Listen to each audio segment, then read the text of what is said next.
సోమవారం మంచిర్యాల ఏసీపీ కార్యాలయంలో ఏర్పాటు చేసిన విలేకరుల సమావేశంలో ఆయన మాట్లాడుతూ మంచిర్యాల జిల్లా జైపూర్ మండలం షెట్పల్లి గ్రామానికి చెందిన శ్రీకాంత్ అనే వ్యక్తి మంచిర్యాల జిల్లా కేంద్రంలోని ఓ ప్రైవేటు ఆసుపత్రిలో పనిచేస్తున్నాడని ఈ నెల 6వ తేదీన విధులు ముగించుకొని ఇంటికి వెళ్తున్న క్రమంలో టేకుమట్ల వద్ద ట్రాక్టర్ ఢీకొని తలకు తీవ్ర గాయాల పాలయ్యాడని తెలిపారు. మంచిర్యాలలోని ఆసుపత్రిలో చికిత్స అందించగా పరిస్థితి విషమించడంతో కరీంనగర్ ఆసుపత్రికి వైద్యులు రిఫర్ చేశారు. స్థానికంగా ఉన్నటువంటి అంబులెన్స్ డ్రైవర్లు వైద్యులు సూచించిన ఆసుపత్రికి కాకుండా మరో ఆసుపత్రికి తరలించి కాలయాపన చేశారని, కరీంనగర్ వైద్యులు మెరుగైన చికిత్స కోసం హైదరాబాద్లోని ఆసుపత్రికి తరలించారని చెప్పారు. మరోమారు వైద్యులు సూచించిన ఆసుపత్రి కాకుండా కమిషన్ కోసం మరో ఆసుపత్రికి తరలించి చికిత్స అందించారని, బాధితుడి ఆరోగ్యం క్షీణించడంతో బ్రెయిన్ హెడ్గా హైదరాబాద్ వైద్యులు నిర్ధారించారని తెలిపారు. ఓ స్వచ్ఛంద సంస్థ సహకారంతో మృతుడి అవయవాలు కుటుంబ సభ్యులు దానం చేశారు. అంబులెన్స్ డ్రైవర్ల నిర్లక్ష్యం వల్ల తన భర్త శ్రీకాంత్ మరణించాడని గుర్తించి భార్య మంచిర్యాల పోలీసులకి ఫిర్యాదు చేయడంతో పోలీసులు విచారణ చేపట్టి అంబులెన్స్ డ్రైవర్ల నిర్లక్ష్యం వల్లే మృతుడు చనిపోయాడని 5 అంబులెన్స్ డ్రైవర్లపై కేసు నమోదు చేసి రిమాండ్కు తరలించినట్లు డీసీపీ భాస్కర్ తెలిపారు. ఇలాంటి చర్యలకు ఎవరైనా పాల్పడితే కఠిన చర్యలు తీసుకుంటామని హెచ్చరించారు. ఈ కార్యక్రమంలో ఏసీపీ ప్రకాష్, పట్టణ పోలీసులు తదితరులు పాల్గొన్నారు. నమస్కారం. మనకు జైపూర్ పోలీస్ స్టేషన్ లిమిట్స్లో ఆగస్టు 6వ తారీఖు 2024 రోజు రేవల్లి శ్రీకాంత్ అనే వ్యక్తి ఆపరేషన్ థియేటర్ అసిస్టెంట్గా పనిచేస్తాడు మంచిర్యాలలోని మయూరి ఆసుపత్రిలో. అతను వాళ్ళ ఇంటికి వెళ్ళే క్రమంలో ఇందారం నుంచి టేకుమట్ల రోడ్లో అక్కడ ఆగి ఉన్న ఒక ట్రాక్టర్ని హిట్ చేయడం వల్ల అతనికి గాయాలైనవి. 108 అంబులెన్స్లో అతన్ని మంచిర్యాలలోని మయూరి ఆసుపత్రికి తీసుకొచ్చినారు. ఇది 11:30 నుంచి 12 గంటల మధ్యలో అయింది. దీని మీద పిటిషన్ తీసుకొని జైపూర్ పోలీస్ స్టేషన్లో 144/24 అండర్ సెక్షన్ 124A భారతీయ న్యాయ సంహిత BNS యాక్ట్ ప్రకారము simple injury road traffic accident RTA case కింద కేసు నమోదు చేయడం జరిగింది. హాస్పిటల్ మనంతలో మనము చేసుకునేటట్లు ఉండదు అన్నట్టు. పేషెంట్కి admin allotted date and allotted hospital centre కూడా చేస్తారు. ఆ సీనియారిటీ ప్రకారము కెడావర్ సంబంధించిన ఆర్గాన్స్ ఎక్కడ దొరికితే వాళ్ళది ఉంటుంది. ఈ కౌన్సిలింగ్ చేసిన వాళ్ళు ఏవో జీవన్ దాన్ కోఆర్డినేటరు వెంకటేష్ అండ్ వాళ్ళ కౌన్సిలర్స్ టీం అంతా వీళ్ళ ఫ్యామిలీ అందరు దాదాపు 5-6 ఉన్నారు. వాళ్ళకి చేసి మీరు ఇస్తే మంచిగా ఉంటుంది అనేది వాళ్ళ పద్ధతిలో చేసి వీడియో రికార్డ్ చేసి వాళ్ళ నుంచి కాన్సెంట్ అన్నీ తీసుకున్న తదనంతరము అందులో ఈ రేవల్లి శ్రీకాంత్కి సంబంధించిన అవయవాలు 7 అవయవాలు తీసుకోవడం జరిగింది. కిడ్నీలు 2, లివర్, హార్ట్, లంగ్స్ అండ్ 2 కళ్ళకు సంబంధించిన కంటి శుక్లాలు కార్నియా. దీంట్లో 3 కామినేని హాస్పిటల్లో ఉన్న పేషెంట్స్కు సీనియారిటీ ప్రకారము జీవన్ దాన్లో ఆల్రెడీ ఉంది. ఆ సీనియారిటీ ఎవరికైతే వస్తుందో ఆ పేషెంట్స్కు ఒక కిడ్నీ కామినేనిలో, హార్ట్ కామినేనిలో అండ్ లివర్ కామినేనిలో ఉన్న పేషెంట్స్ చేసినారు. ఆ పేషెంట్స్ని కూడా ఎగ్జామిన్ చేయడం జరిగింది. తర్వాత లంగ్స్ సికింద్రాబాద్లోని యశోద హాస్పిటల్లో ఉన్న పేషెంట్కి ఇచ్చినారు. అండ్ ఒక కిడ్నీ అపోలో హాస్పిటల్లో అడ్మిట్ అయి ఉన్న ఒక పేషెంట్కి డొనేట్ చేసినారు. అండ్ 2 కార్నియాలు కంటి శుక్లాలు సరోజినీదేవి ఐ హాస్పిటల్కు అక్కడ పేషెంట్స్కి ఇచ్చినారు. రేవల్లి శ్రీకాంత్ వాళ్ళ కుటుంబ సభ్యులు తీసుకున్న ఒక నోబుల్ నిర్ణయం వల్ల 7 వ్యక్తులు ప్రజెంట్ జీవనంలో ఉన్నారు.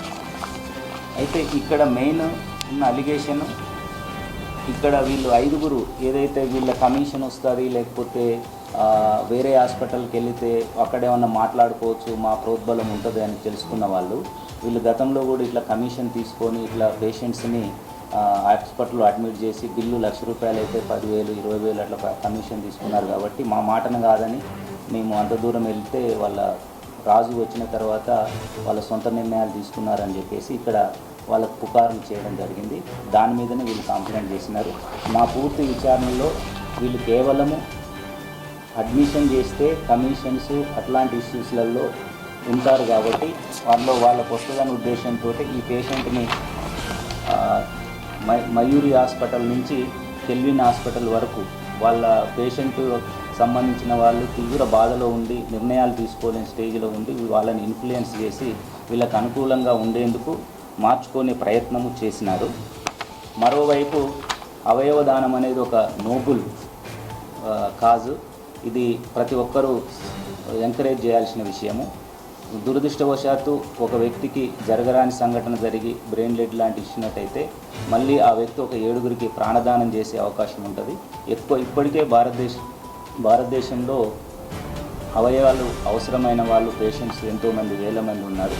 ఇట్లాంటి మంచి కారణం కోసం వాళ్ళ కుటుంబము తీసుకున్న నిర్ణయాన్ని వాళ్ళ పట్ల అబండాలు వేయడంతో ఇంత భవిష్యత్తులో జీవన్దాన్ ట్రస్ట్ ద్వారా కానీ ముందుకు రావడానికి ఇబ్బందిగా ఉంటుంది. ఇంకొక విషయము, మన మంచిర్యాల అనేది ప్రముఖమైన పట్టణం. దాదాపు 3 రాష్ట్రాల ప్రజలు, వివిధ జిల్లాల ప్రజలు మెడికల్ హబ్గా ఉన్నది. ఇక్కడ ఈ హబ్గా ఉన్నదాన్ని అవకాశం చేసుకొని కొంతమంది ఈ కమిషన్ పేరుతోటి డాక్టర్లను ప్రలోభపెట్టడం, డాక్టర్లు ఇతరులను ప్రలోభపెట్టడం జరుగుతుంది. ఇది మనకు 2వ కేసు కాబట్టి వీళ్ళపైన నిఘా పెడతాము. అండ్ డాక్టర్స్ కూడా నా యొక్క సిన్సియర్ విజ్ఞప్తి, ఏ ఒక్క మిడిల్ మెన్ని ప్రోత్సహించొద్దు. నిజంగా పేదవాళ్ళు వస్తే సాయం చేయండి, మంచి ట్రీట్మెంట్ చేయండి, వాళ్ళకు క్లియర్గా చెప్పండి, అండర్ వీడియోగ్రఫీలో చెప్పండి. సేమ్ థింగ్ ఇట్లాంటిది ఏదన్నా ఉన్నట్లయితే ఒక మంచి కాజ్ అనేది ఇబ్బంది పడుతుంది. కాబట్టి వీళ్ళు కావాలని తప్పుదో పట్టేయడానికి ప్రయత్నం చేసి రేవల్లి శ్రీకాంత్ యొక్క ట్రీట్మెంట్ సంబంధించిన దాంట్లో వాళ్ళ యొక్క కుటుంబ సభ్యుల పట్ల అసత్య అభాండం ప్రచారం చేసినందుకు ఈరోజు వీళ్ళని కాంగ్రెస్ అధినేత దివంగత రాజీవ్ గాంధీ జయంతి వేడుకలు మంగళవారం మంచిర్యాల జిల్లా కేంద్రంలోని ఎమ్మెల్యే కొక్కిరాల ప్రేమసాగరరావు నివాస గృహంలో ఘనంగా జరిగాయి. రాజీవ్ గాంధీ చిత్రపటానికి పూలమాలలు వేసి నివాళులర్పించారు. ఈ సందర్భంగా పిసిసి ప్రధాన కార్యదర్శి చిట్ల సత్యనారాయణ, బ్లాక్ కాంగ్రెస్ అధ్యక్షుడు పూదర్ తిరుపతి, పట్టణ అధ్యక్షుడు తుమ్ల నరేష్ మాట్లాడుతూ రాజీవ్ గాంధీ సేవల్ని స్మరించుకున్నారు. గ్రామాల అభివృద్ధికి, సాంకేతిక రంగం పురోగతికి ఎంతో పాటుపడ్డారని అన్నారు.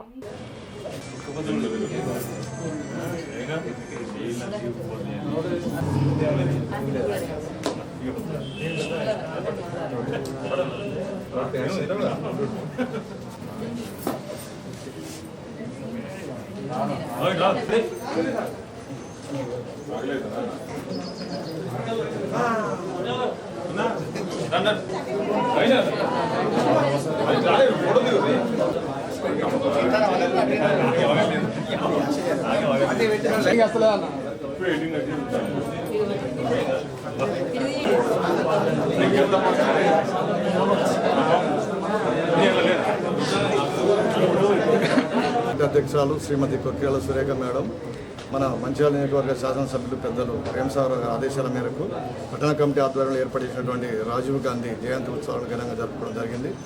ఈ సందర్భంగా వారి జ్ఞాపకాలను గుర్తు చేసుకుంటే, రాజీవ్ గాంధీ గారు అతి చిన్న వయసులో ప్రధానమంత్రి బాధ్యతలు చేపట్టడం జరిగింది. అంటే ఇందిరాగాంధీ మరణానంతరం అనుకోకుండా మరి చిన్న వయసులోనే వారికి భారతదేశ ప్రధానమంత్రిగా బాధ్యతలు చేపట్టడం జరిగింది.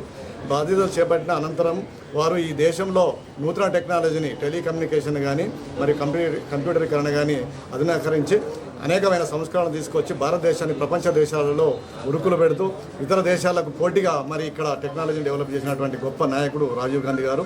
వారి ఆశయ సాధనలో భాగంగా వారి అడుగు జాగాల్లో మన కాంగ్రెస్ పార్టీ నిరంతరం పనిచేస్తుందని చెప్పి సందర్భంగా తెలియజేస్తున్నాం. ఈ మన రాష్ట్రంలో మన ప్రభుత్వం ఏర్పడిన తర్వాత వారి ఆదేశాల మేరకు వాళ్ళ ఆశయ సాధనలో భాగంగా మరి కాంగ్రెస్ పార్టీ పనిచేయడం కాకుండా ఇక్కడ ఉన్నటువంటి శాసనసభ్యులు పెద్దలు ప్రేమసాగరరావు గారు నిరంతరం శ్రమిస్తూ బడుగు బలహీన వర్గాలకు అనేక సంక్షేమ కార్యక్రమాల గురించి ఆలోచిస్తున్నటువంటి గొప్ప నాయకుడు. వారి నాయకత్వంలో మేము అందరం కూడా పనిచేస్తున్నందుకు గర్వంగా ఫీల్ అవుతున్నాం. ప్రాణత్యాగం చేసినటువంటి మాజీ ప్రధాని రాజీవ్ గాంధీ గారి జన్మదిన వేడుకలను పెద్దలు ప్రేమసాగరరావు గారు, శాసనసభ్యులు మంచిర్యాల, అదేవిధంగా జిల్లా కాంగ్రెస్ పార్టీ సురేఖమ్మ గారి ఆదేశానుసారం జిల్లా కార్యాలయంలో జరపడం జరుగుతుంది. ఏదైతే రాజీవ్ గాంధీ గారు అతి చిన్న వయసులో భారతదేశానికి ప్రధానమంత్రి అయి అనేక విధాలుగా దేశాన్ని అభివృద్ధి చేయడంలో ముందు ఉన్నాడు. టెక్నాలజీ అయితేనేమి, కమ్యూనికేషన్ అయితేనేమి, వ్యవసాయం అయితేనేమి, విద్య అయితేనేమి అనేక విధాలుగా కృషి చేసి దేశాన్ని ముందు నడిపడంలో ఆయన కృషి చేయడం జరిగింది. ఈరోజు జవహర్లాల్ నవోదయ విద్యాలయాలు కూడా రాజీవ్ గాంధీ గారు ఏర్పాటు చేసింది. గ్రామీణ ప్రాంత వాళ్ళకు విద్య అందించాలి, నాణ్యమైన విద్య అందించాలి, చదువుకుంటే దేశం బాగుపడుతున్న ఉద్దేశం కొద్దీ ఆ రోజు జవహర్లాల్ నవోదయ విద్యాలయం కూడా ఏర్పాటు చేయడం జరిగింది. కమ్యూనికేషన్ రంగంలో విప్లవాత్మకమైన మార్పులు తీసుకొచ్చిన ఘనత కూడా రాజీవ్ గాంధీ గారికి దక్కుతుంది.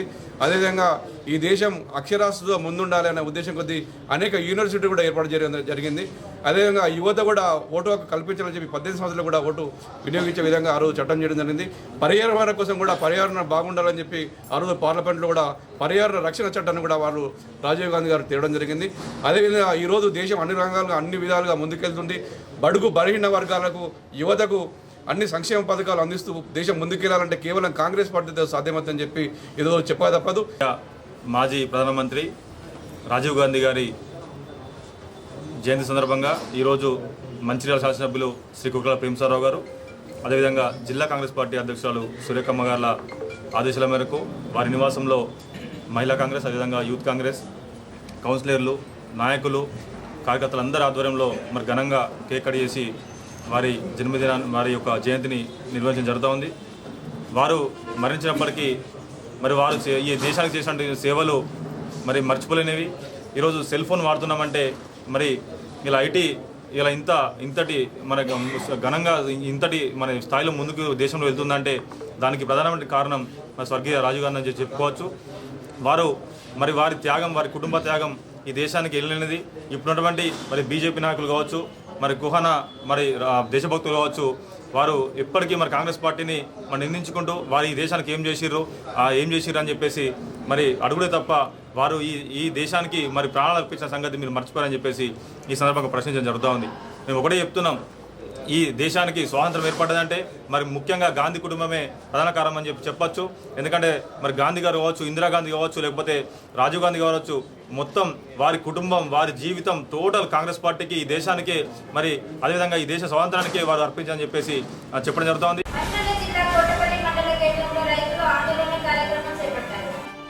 కోటపల్లి మండల కేంద్రంలోని రైతు వేదిక వద్ద వ్యవసాయ శాఖ అధికారులు ఏర్పాటు చేసిన సమావేశంలో దాదాపు 200 మంది రైతులు తమకు రుణమాఫీ కాలేదని ఆందోళన చేపట్టారు. ప్రభుత్వం అరకొరగా రైతు రుణమాఫీ ఇచ్చి చేతులు దులుపుకుందని అన్నదాతలు ఆగ్రహం వ్యక్తం చేస్తున్నారు. లోన్ విషయమై ఏ అధికారిని అడిగినా సరైన సమాధానం చెప్పడం లేదని ఆవేదన వ్యక్తం చేశారు. అన్ని వివరాలు సరిగ్గా ఉన్నా రుణమాఫీ కాలేదని రైతులు అసహనం వ్యక్తం చేస్తున్నారు.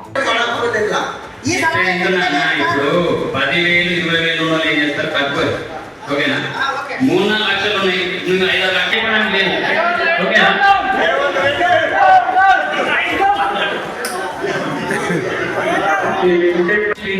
2 లక్షలు తీసుకొని మాకు చేస్తామని చెప్పి ఇప్పుడు మన దగ్గర ఏమైంది, కొందరు 2 లక్షలు డిపాజిట్ ఇస్తున్నారు.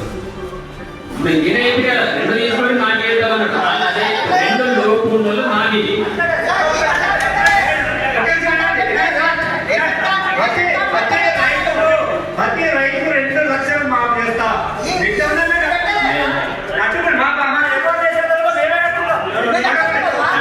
అంటే వాళ్ళు చెప్పిన గైడ్ లైన్స్ అయితే అది 2 లక్షల లోపు ఉండాలి మాకు చేస్తారు.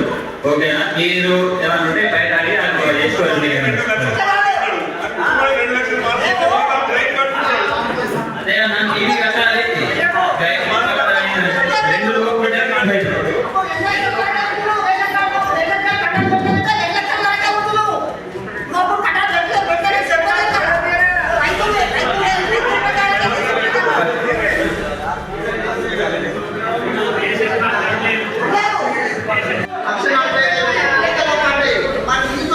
అట్లా చూసుకురాకు నా లాగా మాత్రమే చెక్ చూపెట్టండి పడది అయినా పేరు డిలీట్ అయి ఉన్నది రేషన్ కార్డు నుంచి. ఒక రేషన్ కార్డు మీద 2 లక్షల లోపే. ఓకేనా అట్లా అంటే నాకు రూపాయలు ఇప్పుడే చూపెట్టాలి.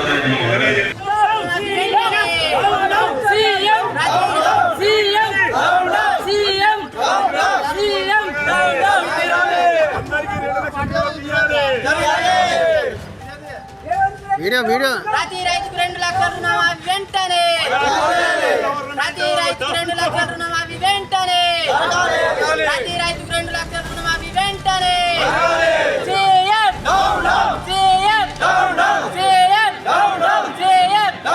ప్రతి రైతుకు 2 లక్షల రుణమాఫీ వెంటనే, ప్రతి రైతుకు 2 లక్షల రుణమాఫీ వెంటనే.